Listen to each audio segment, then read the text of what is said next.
My wife demanded a break to find herself, but I exposed her secret online lover and set a trap that blew up her lies and tore apart her curated life. I, a 34-year-old male, described the absolute train wreck that my marriage became. Let me share a bit about myself. I grew up in a blue-collar family in the Midwest. My father worked the same factory job for 35 years, coming home with grease under his fingernails every day. He taught me that a man's word and work ethic are all he truly has in this world. My mother stayed home with us 4 kids, stretching my dad's paycheck with coupons and home-cooked meals. We weren't exactly poor, but luxuries were rare and deeply appreciated. I wasn't the smartest kid in school, but I worked harder than most. Sports came naturally to me, mainly football and wrestling. I earned a partial scholarship to a state college, but dropped out after 2 years when a construction company I worked for during summers offered me full-time work with good pay. My parents were disappointed. I didn't finish my degree, but at 21, I was earning more than most of my friends who graduated. I started working in construction at 19, putting in long hours and learning every aspect of the business. By 26, I had worked my way up to site manager. At 29, I took the biggest risk of my life and started my own contracting business. The first year was tough, ramen noodles and sleepless nights. But by the 3rd year, I had a solid reputation, 6 guys working for me, and contracts lined up 6 months in advance. I built this life from nothing but sweat and determination. 8 years ago, I met Jessica at my buddy Dave's barbecue. She was a fiery, ambitious woman working as a marketing coordinator for a tech startup. Her intense green eyes lit up when she talked about her career goals. We clicked instantly. Both of us were driven and had big plans. She seemed impressed that I had started my own business without a degree, saying it showed real-world intelligence that was sexier than any diploma. After dating for 3 years, we married in a small ceremony with about 50 guests. It was her idea, though she later complained it wasn't Instagram-worthy enough. Those first few months were great. We'd come home tired from work, cook together, binge Netflix, and couldn't keep our hands off each other. We talked about building something meaningful together. Fast forward to 2 years of marriage, and Jessica was pregnant with our daughter, Lily. It wasn't entirely planned, but we were excited. Jessica had always talked about wanting to be a stay-at-home mom, at least until our kids started school. I was earning enough for us to live comfortably in our 3-bedroom house, which I bought before we married with the down payment from a flip project I did on weekends, an important detail for later. So I supported her decision to quit her job. Her pregnancy was rough, with lots of morning sickness and swollen ankles. I did everything I could, took over all the cooking, hired a cleaning service twice a month, and satisfied her weird cravings like pickle juice and chocolate ice cream at 2 in the morning. I even converted the 2nd bedroom into a nursery myself, painting it the soft yellow color she wanted and assembling all the furniture. When Lily was born, Jessica struggled with postpartum issues. I understood that hormones are intense, from what I know. I took 3 weeks off work, which was tough for a small business owner, but family comes first. I handled night feedings, diaper changes, and everything I could while keeping my business from collapsing. When I returned to work, I hired a part-time mother's helper to come in 3 days a week so Jessica could nap, shower, or do whatever she needed. I started taking on more clients, sometimes working 12-hour days and weekends to afford the lifestyle Jessica wanted. She constantly compared our life to her college friends on social media, those with wealthy husbands who took them on luxury vacations twice a year. I worked hard to provide, taking on custom home builds that paid better but required more attention. We weren't living like royalty, but we had a nice house in a good neighborhood, 2 reliable cars, and Jessica could buy whatever she wanted for herself or Lily without checking the bank account. I thought I was building something for us. I thought we were on the same page. It was a Tuesday in November. I remember because we had our first snow that morning, and I spent an extra hour on site ensuring the new foundation we had poured was properly covered. Then I dealt with a supplier who sent the wrong fixtures for the Peterson job. By the time I got home, it was after 7 in the evening, and I had been working since 5 in the morning. I walked through the door, boots caked in mud and concrete dust, to find Jessica sitting at the kitchen island, scrolling through her phone. She barely looked up. Lily, my beautiful 15-month-old with her mom's green eyes and my dark hair, was strapped in her high chair, Cheerios scattered everywhere, looking like she had been there for a while. "Hey babe, sorry I'm late." "The supplier screwed up again," I said, scooping up Lily, who squealed and reached for me with sticky hands. "I need a break to find myself again," Jessica interrupted, finally looking up from her phone. "Being a mom has stolen my identity." I stood there, still in my work boots, holding our giggling toddler who was now trying to grab my beard. "What do you mean, a break?" Like a vacation? You know, I can take some time off next month after the Miller project wraps up if you want to go somewhere. No, Mike, a break from us. I'm not happy anymore. You don't meet my emotional needs. I feel like I'm just Mike's wife or Lily's mom now. I need space to figure out who I am. This came from the woman who hadn't worked in 2 years, who had a weekly spa day I paid for, who had a cleaning service come twice a month, also on my dime, and who had a mother's helper 3 days a week. I was working 60 to 70 hours a week to give her the life she claimed she wanted, and apparently that made me the problem. Is there someone else? I asked, the question slipping out before I could stop it. The way her eyes flicked to her phone for a split second told me everything I needed to know. Don't be ridiculous, she snapped, standing up suddenly. This toxic masculinity thing where you assume I must be cheating just because I need space is exactly the problem. This is why I feel suffocated. You don't understand emotional labor or the mental load of being a mother. I took a deep breath, bouncing Lily, who was starting to sense the tension.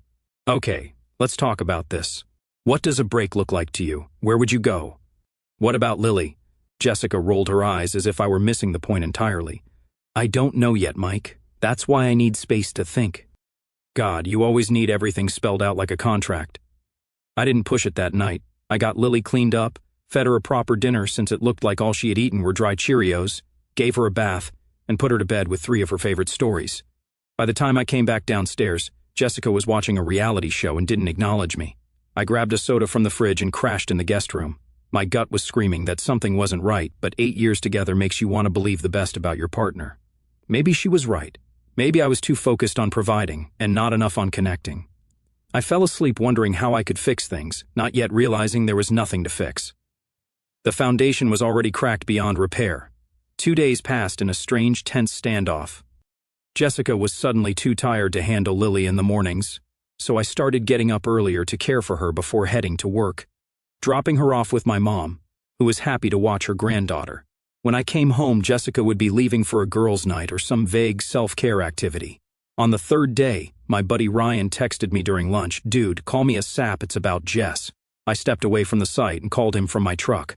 "Look, man, I didn't want to get involved, but this ain't right," Ryan started, sounding uncomfortable. "Tara, my girlfriend, is in this gaming group with Jess, some online role-playing thing on Discord. She's been watching Jess overshare about your marriage for weeks now." My stomach dropped. "What kind of oversharing?" "She's been going on about how you're emotionally unavailable and too focused on providing rather than connecting. Says you guys haven't had a meaningful conversation in months." I thought back to the many times I had tried to talk to Jessica about our days, Lily's development, or future plans, only to get one-word answers while she stared at her phone. "There's this dude in the group, calls himself Ethan," Ryan continued. "Tara says Jess has been private messaging him constantly, like staying up until 3 in the morning talking to this guy. That explained why Jessica was suddenly too tired in the mornings." "Has Tara seen their private chats?" I asked, already knowing I wouldn't like the answer. "Not all of them, but enough. Jess was bragging in a group chat yesterday about how she told you she wanted a break, and how you just accepted it like the emotional robot she always knew you were. Said this Ethan guy actually listens to her." I thanked Ryan for the heads up and sat in my truck for a good 20 minutes, staring at nothing. The pieces were falling into place, the sudden need for space, the girls' nights that never seemed to involve actual girls, the constant texting. That night, when Jessica was in the shower, her new routine of hour-long showers with her phone brought into the bathroom, I did something I never thought I'd do. I checked her Discord on her laptop, which she had left open. The messages made me physically sick. She and this Ethan guy were exchanging explicit messages, complete with photos I didn't know existed. She was telling him how intellectually stimulating he was compared to me, just a construction guy apparently, despite running a successful business. She claimed she felt truly seen by him after just a few weeks of online chatting. There were detailed critiques of our sex life, with Jessica complaining I only wanted sex without emotional intimacy, conveniently forgetting the countless times I had tried to connect only to be shut down. She shared intimate details about my body and insecurities, things I had told her in confidence. The worst part? From what I could piece together, this dude was unemployed, living in his mom's basement across the country in Oregon, and had never been in a serious relationship at 29. But he was a free spirit who understood her on a deeper level and wrote terrible poetry that Jessica gushed over like he was the next Shakespeare. They were already making plans for her to visit him, discussing how much child support and alimony she could get from me, which apparently would be enough for them to start a life together. There was even talk about how Lily would adjust to the move once things were settled. I took screenshots of everything, emailed them to myself, then closed the laptop exactly as I found it. I felt hollow, like someone had scooped out my insides with a rusty spoon. When Jessica came out of the bathroom in her robe, phone in hand, I couldn't hold it in anymore. "So, who's Ethan?" I asked, my voice surprisingly steady. Her face went through about 5 expressions in 2 seconds: shock, fear, anger, calculation, and finally indignation. "You went through my private conversations?" she shrieked, clutching her phone to her chest like I might lunge for it. "How dare you invade my privacy like that?" "Your laptop was open, Jess. It wasn't exactly Fort Knox." "Answer the question. Who's Ethan? And why are you planning to take my daughter across the country to live with him? It's not like that. He's just a friend who actually listens to me, unlike you. And if you were meeting my emotional needs, I wouldn't have had to look elsewhere. This is your fault." I reminded her who paid for the phone she was clutching, the internet connection she used to chat with her friend, the roof over her head, and everything else that gave her the luxury to sit around sexting strangers while I worked my ass off. "Oh, so now you're going to be financially abusive?" she spat. "Throw it in my face that you make all the money? That's why I need someone like Ethan who values me for me, not as some trophy wife." I almost laughed at the absurdity. Trophy wife? When was the last time she had even put on makeup or real clothes for me? Meanwhile, I was lucky to get a grunt of acknowledgement when I came home from 12-hour workdays. "I'm going to ask you one more time," I said, keeping my voice even though I wanted to punch a wall. "Are you having an affair with this guy, emotional or otherwise? You can't have an affair with someone you've never met in person," she said, like she was explaining something to a toddler. "And even if I was, it would be because you drove me to it with your emotional neglect." That was all I needed to hear. Her non-denial confirmed she was indeed involved with this guy, and the blame-shifting told me everything. "I'm sleeping in the guest room until we figure this out," I said, turning to leave the room. "Fine, run away from the conversation just like you always do," she called after me. "This is why our marriage is failing." I didn't take the bait. I closed the guest room door, lay on the bed, and stared at the ceiling, mentally replaying the last few months. How had I missed the signs? Had I really been that absent? Or was she rewriting our history to justify her actions? One thing was certain. I wasn't going to be played for a fool.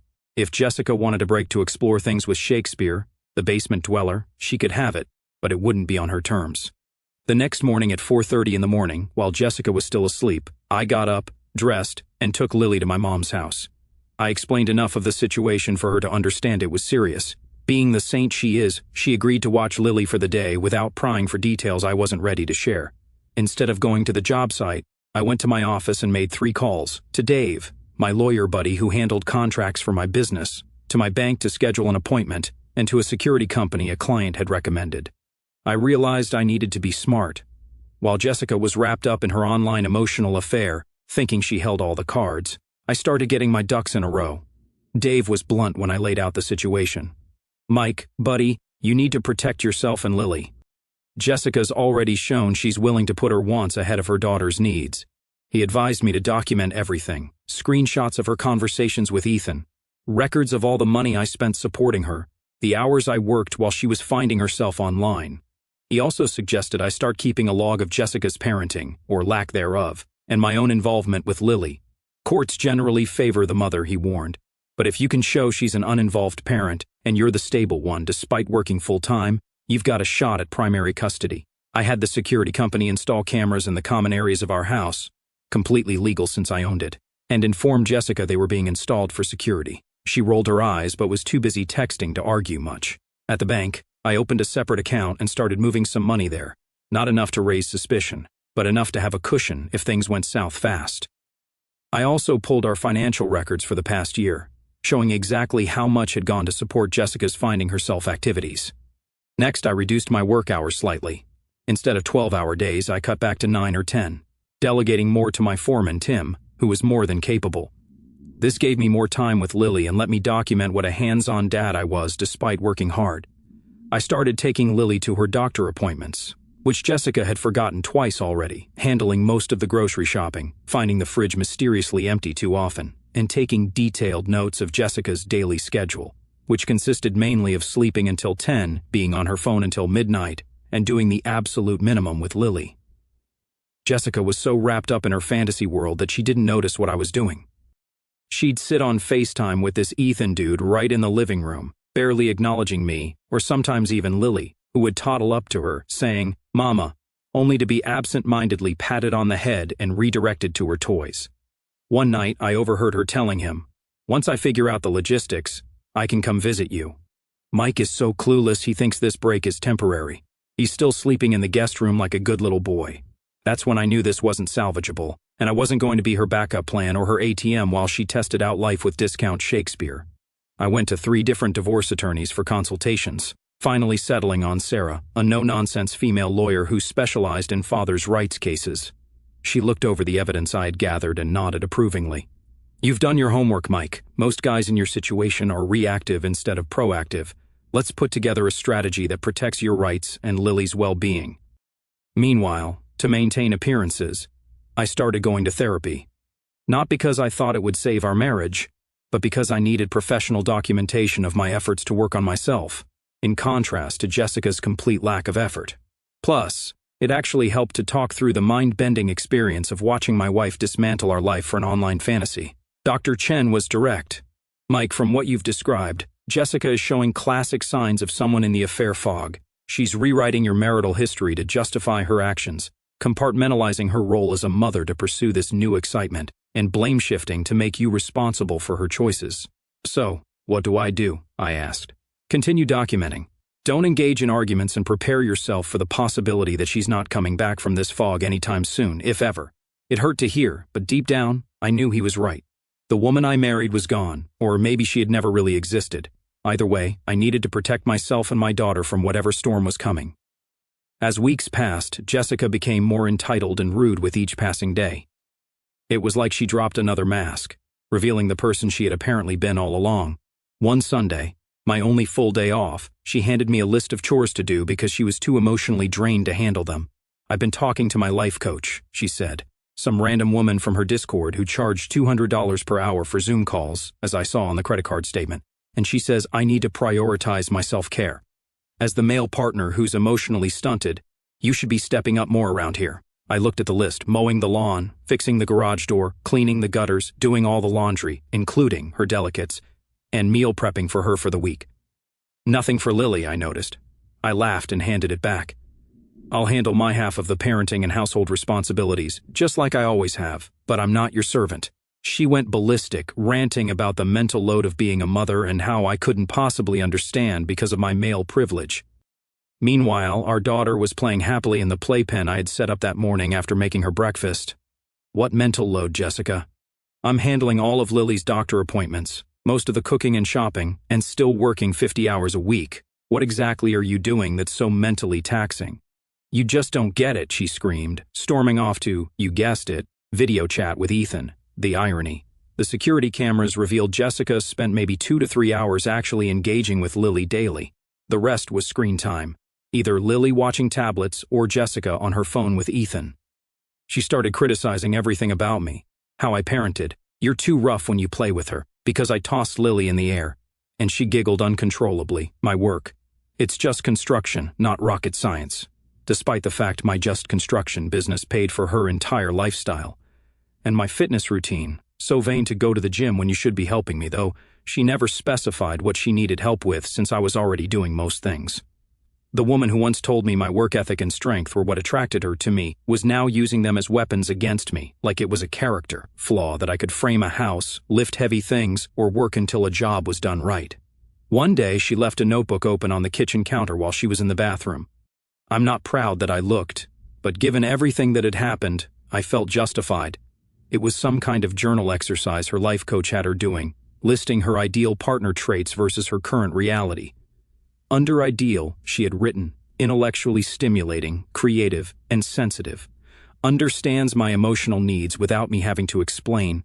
Prioritizes quality time over material things. Sees me as an equal, not a mother-wife role. Spiritual connection. Under current reality, me, obviously, she wrote, only talks about work and practical matters, no creative hobbies or interests, emotionally unavailable, doesn't understand deeper needs. thinks providing financially is enough, sees me primarily as mother of his child, no spiritual dimension. I was stunned. In what universe was I the guy she was describing? I had taken up woodworking as a hobby years ago and had made half our furniture, including Lily's crib. I had tried countless times to talk about things beyond work, but got shut down with one-word answers. I had planned surprise dates until she started canceling last minute for me time. It hit me then. Jessica had created a fictional version of me to justify her affair. In her mind, I was now the villain of her story, the obstacle to her happiness, not the same guy she had built a life with for 8 years. She came back from the bathroom and saw me looking at her notebook. Seriously, you're going through my private thoughts now? This is exactly why I'm unhappy. You have no respect for my boundaries. Respect works both ways, Jess, I said quietly. You've got me painted as some emotionless robot, but that's not reality.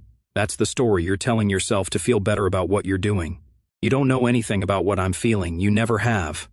I just walked away. There was no point arguing with someone who was rewriting history to fit her narrative.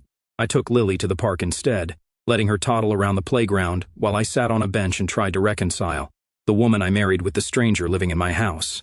That night, she didn't come home until after 11, claiming she had been with friends, though her location, still shared on our phones, showed she had been sitting in the parking lot of a Starbucks for 4 hours, presumably on a call with Ethan. She didn't ask about Lily, didn't check if she was okay, just went straight to the shower with her phone. It was like watching someone I loved turn into someone I didn't even recognize, and there wasn't a damn thing I could do about it. 4 weeks into her break, I came home from the gym to find Jessica had ordered $600 worth of new clothes on my credit card. When I questioned it, she said, "I deserve to feel good about myself. Your constant criticism is why I needed this break." I was too tired to argue. I just nodded, went upstairs to shower, and spent some quality time with Lily, who was thrilled to show me she could stack blocks higher than before. That night, Jessica left her laptop open when she went to take a bath. A message popped up from Ethan. Curiosity got the better of me, so I looked. They were openly mocking me. She called me desperate and pathetic for still trying to fix things, by which she meant providing for my family and taking care of my daughter. She laughed about how I had started going to therapy, calling it hilarious that he thinks he can change. He's so clueless. She wrote, "Once I figure out child support and alimony, I can come see you. His business did really well last year, so I should get a nice payout. I've been researching, and Oregon law is better for mothers, so I'll file once I'm there with Lily. He'll have to pay for us to live near you." Something in me snapped, not in a rage, but in a moment of perfect clarity. I took pictures of the conversation, then closed her laptop. When she came out of the bathroom, wrapped in the plush robe I had gotten her for Christmas, I was sitting calmly at the kitchen island. "Good bath?" I asked. "Fine," she said, clearly suspicious of my calm demeanor. "So, I've been thinking about this break you wanted," I said, keeping my voice even. "And I think you're right. We do need to make some changes." Her eyes lit up, probably thinking I was going to offer some grand gesture to win her back. "I think it's time we stop pretending. You want to be with Ethan, so go be with him. You have until the end of the month to move out." Her face went from shock to anger in seconds. "Move out? This is my house too. And Lily stays with me. Actually, this house is solely in my name. I bought it before we were married, remember? I have the deed to prove it. And as for Lily, we'll let the courts decide who provides the more stable home environment." She pulled out her trump card. "No judge will take a child from her mother. I'll get full custody, and you'll be lucky to see her every other weekend." I smiled, which seemed to unnerve her more than any shouting would have. "You'd be surprised what judges think about mothers who neglect their children to have online affairs. I've documented everything, Jessica. Everything." For the first time, I saw fear in her eyes, but it quickly hardened back to defiance. "You're bluffing. You don't have anything." I pulled out my phone, opened my email, and showed her one of the screenshots I had taken, her discussing with Ethan how she could minimize my parenting time so they could start fresh in Oregon. There's plenty more where that came from, including security footage of you ignoring Lily's crying because you were too busy sexting. How do you think a family court judge will view that? You've been spying on me in my own home. My home, I corrected. And yes, I installed security cameras after finding out my wife was planning to take my daughter across the country to live with some guy she met online. Perfectly legal, and it will be very interesting viewing for the custody evaluator. She tried a different tack, her voice softening as she reached for my arm. "Mike, come on. We can work this out. I was just blowing off steam with Ethan. You know you and Lily are my world." I gently removed her hand. "Save it, Jessica. I've seen the real you now, and honestly, I don't like her very much." She burst into tears, but I had seen enough of her acting to know they were as fake as her sudden claim of devotion. "What do you want from me?" she sobbed. "I want you to leave. Start your new life with Ethan or whoever. But Lily stays here in her home with a parent who puts her needs first. You can't do this to me. I'll fight you. I'll tell everyone what a controlling monster you are. Go ahead. I've got the receipts, as the kids say. Every neglectful moment. Every plan to use me for money. Every lie you've told. Your choice if you want all that made public in court." She stormed off, slamming the bedroom door. I slept soundly that night for the first time in weeks. The weight of indecision finally lifted from my shoulders. The next few weeks were a hurricane of her alternating between threats and tears. One day she would scream that she would take me for everything I had. The next, she would sob about how she still loved me and Ethan was just a mistake. I remained calm through it all, which only infuriated her more. "Why aren't you fighting for me?" she demanded once. "Because you're not worth fighting for anymore," I replied simply. "The woman I loved wouldn't have done any of this." She tried to turn friends against me with wild stories about emotional abuse and controlling behavior. Most saw through it, especially once I calmly showed them evidence of what had really been happening. Her parents even called me to apologize for her behavior after she tried to spin some victim narrative to them. "We raised her better than this," her father said, genuine confusion in his voice. "I don't know what's gotten into her, but we want you to know we support you and Lily." True to my word, I filed for divorce and petitioned for primary custody of Lily. Jessica was stunned when my lawyer presented evidence of her neglect. Security footage showing her ignoring Lily's cries while on calls with Ethan, screenshots of her telling him she couldn't wait to be free of mom duties, texts complaining about how motherhood was ruining her life. The judge was particularly unimpressed when my lawyer presented evidence of her plans to move across the country to be with a man she had never met in person, willing to uproot Lily from her stable home. "Mrs. Harris," the judge said, peering over his glasses, "this court's primary concern is the well-being of the minor child. Your communications suggest a concerning lack of priority for your daughter's stability and emotional needs." Jessica tried to argue that she had been suffering from postpartum depression and that I hadn't been supportive, but the timeline didn't add up. Lily was over a year old when she started her affair, and there was ample evidence of my efforts to support her parenting while she checked out. In the end, the judge awarded me primary physical custody of Lily, with Jessica getting supervised visitation until she could demonstrate stability and commitment to parenting. There was no alimony since our marriage was short, and she was capable of working. Child support from her would be determined once she found employment. The day she had to move out, reality finally hit her. Ethan had been strangely quiet as the divorce proceedings got underway, his multiple daily messages dwindling to occasional check-ins. It turned out Prince Charming had ghosted her after realizing she wouldn't be bringing a fat divorce settlement to fund his gaming lifestyle. She stood in the living room, looking lost among the few boxes of personal items she was taking. I let her have whatever she wanted of the household items, but she didn't seem interested in anything practical. "Mike, please," she begged, tears streaming down her face. "I made a horrible mistake. I was depressed after having Lily and just got lost. We can fix this. I'll go to therapy. I'll delete all my accounts. I'll be the wife you deserve." "There's nothing to fix, Jessica. I deserve someone who sees my hard work as an expression of love, not as something to exploit. Lily deserves a mother who values her more than online attention. But where am I supposed to go? What am I supposed to do?" she cried, sounding like a child herself. "Your parents said you can stay with them until you find a job. As for what you do, that's up to you. For the first time in years, your choices are your own. So is the responsibility for them." She left that day with her parents, who came to help her move, both of them watching me with sad, apologetic eyes as they loaded her things into their SUV. I felt no joy in her distress, only a hollow relief that the worst was finally over. 2 months later, Jessica called me in tears. I almost didn't recognize her voice. She sounded broken. It turned out her fantasy romance had turned into a nightmare. After begging her parents for a loan to get a plane ticket, she had actually flown out to meet Ethan. She had even drained the small savings account she had, mostly money I had given her for emergencies. Against all my warnings and her parents' pleas, convinced he was her soulmate. "He wasn't who he said he was, Mike," she sobbed. "As soon as I got there, he treated me like I was just some woman he'd met online. He took the rest of my money, nearly $3,000, saying we needed it for our place, then disappeared for days. He came back drunk, and when I confronted him, he laughed in my face. He said I was just a desperate housewife he'd been playing for kicks. He told all his friends I was easy and pathetic. She had found a small apartment back in town but couldn't afford the rent after her first month. Ethan had blocked her everywhere after bleeding her dry. Her supportive Discord friends had vanished when she needed actual help instead of validation. She couldn't find a job that paid enough after her employment gap. I made the biggest mistake of my life, she wept. I threw away everything good for a complete lie. Please, Mike, I know I don't deserve it, but can we try again? For Lily, for us, I'll do anything to make it right. I miss our family. I miss you. Part of me felt sorry for her, but a bigger part remembered how she had planned to use me, mock me, and take my daughter away. I'll help you find resources, I said finally, for Lily's sake. I need her mother to be stable, but that's it. You can't mean that, she whispered. After everything we've been through. That's just it, Jess.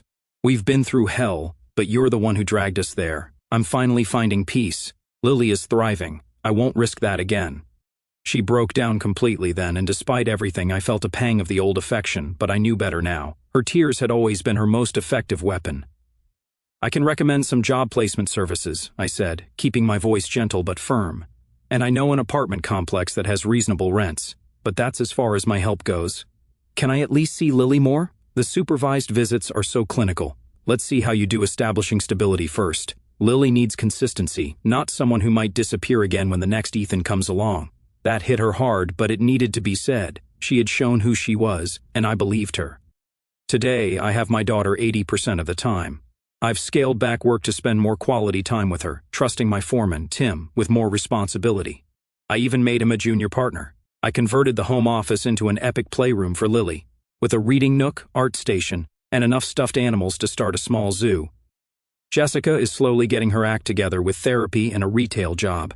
She sees Lily regularly but knows she has to earn back trust. Our exchanges are civil, sometimes even friendly, but there's a wall there now that will never come down. She made sure of that. As for me, I'm dating a pediatric nurse named Claire, who I met at one of Lily's checkups. She thinks my dedication to my daughter and my work ethic are attractive, not things to mock. She appreciates the life I've built instead of comparing it to Instagram fantasies. She actually asks about my day and listens to the answer, even if it's just about concrete mixtures or zoning permits.